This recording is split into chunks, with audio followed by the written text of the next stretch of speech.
cooking confidence coach Nanny Bubby is back in studio thanks to Chapman Automotive, the sponsors of this segment. Today we are learning how to make midnight pasta, and I have to tell you, I'm so excited. This is our very first segment together. I want to give you a welcome hug. I know, it's our first time. I'm always jealous. You get to cook with everyone else, but today, today it's us. We're making pasta. So there are, usually when we do this, because we're talking about cooking confidence and coaching people, including yourself, is that we always start with a Nanny Bubby tidbit, a lesson to be learned, and then we cook with it to see a dish and how it's utilized. So today we're talking about seasoning pasta water. Okay. Right? So with every good dish that you're making, we do a combination of salt, fat, and acid. And when it comes to pasta, salting the water is the most important thing.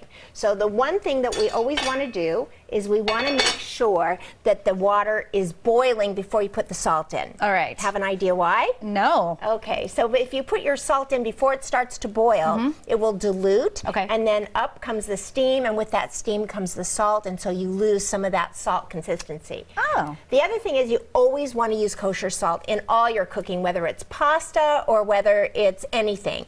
Kosher salt is very different than table salt. It's less salty, and Diamond kosher salt is less salty than Morton kosher salt. And at the end of the day, you cannot overcook or over-season with the kosher salt. Okay. So, about how much salt do you think you want to put into this water? And being that into boiling, I should turn it up. It lost its boil, but we need anyway, those bubbles back. Yeah, bubbles back. You'll get my drift.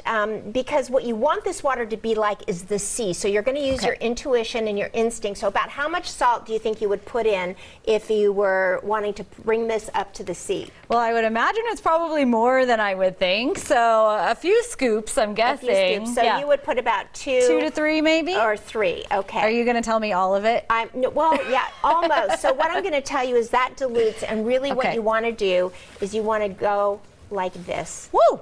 And that's it. And what happens is you bring that to a stir and taste the difference. This is a piece of pasta not cooked with more than 2 tablespoons of salt. Okay. And this is one cooked with what I just threw in. Taste the difference. It's only been about 2 minutes, and I'm already learning so much. So that's thank you. Great. All right, I'm You're going welcome. for this one now. Thank you for that. You taste the difference? Yes. And so once you take this out of the water, you can't correct the seasoning. So you always want to make sure that your pasta is salted properly. Okay. You also want to reserve, this is pasta water. Yes. So what you do is when you drain your pasta, before you drain it, you want to reserve about 2 cups of pasta water. And this is so that when you take your pasta, and this is olive oil, garlic, and there's garlic in there, let me tell you. 8 cloves of garlic, and pasta water is in here. Okay. So let's say you are making pasta at home and you're using jarred pasta. What will happen is you, oh my God, I should have gotten a jar and a half. Right. And you run out of, it's too dry. Yeah. Then what you do is you add some pasta water in order to thin it out. Okay. So you don't want to just use regular water because it will make it very watery. Yeah, right? I've always heard of using pasta water, but I never knew why. So now I know. Yes, okay, and so we're going to add to this, about 1.5 pinches, or if you like more of the red chili pepper. All right, a little flavor. Yep, that's a lot. Okay, I won't put all that in. No one will be able to eat it.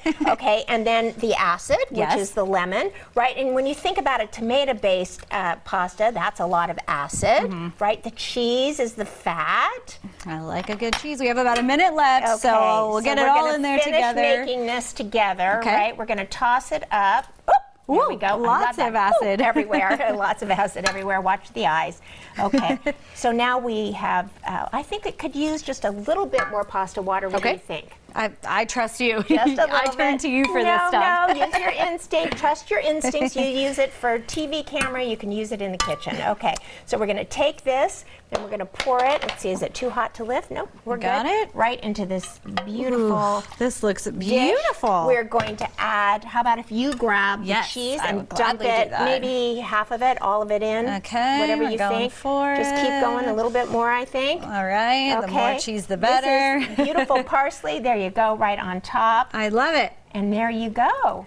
So This looks if amazing. you want, you can grab a fork. Yes, and as we're wrapping up here, really quickly, grab a tell me spoon. why it's called midnight pasta. Midnight pasta because chefs get home, the urban legend is they get home at midnight after working all night long. They're hungry, and this can be made in less than 5 minutes, as you can see. yes. Especially with leftover pasta. You can just heat it up, right? Hey, I love a good leftover. Nanny, Bubby, thank you so much. I can't wait to you. take a bite of this. And yeah, I see more segments in our future I together. do too. I love that. Check out Nanny Bubby's Kitchen and Garden on social media and online at nannybubby.com. We And also, 1, 2, 3, yeah, go out and spread love like butter. spread love like butter. With Chapman Automotive. Sorry, I jumped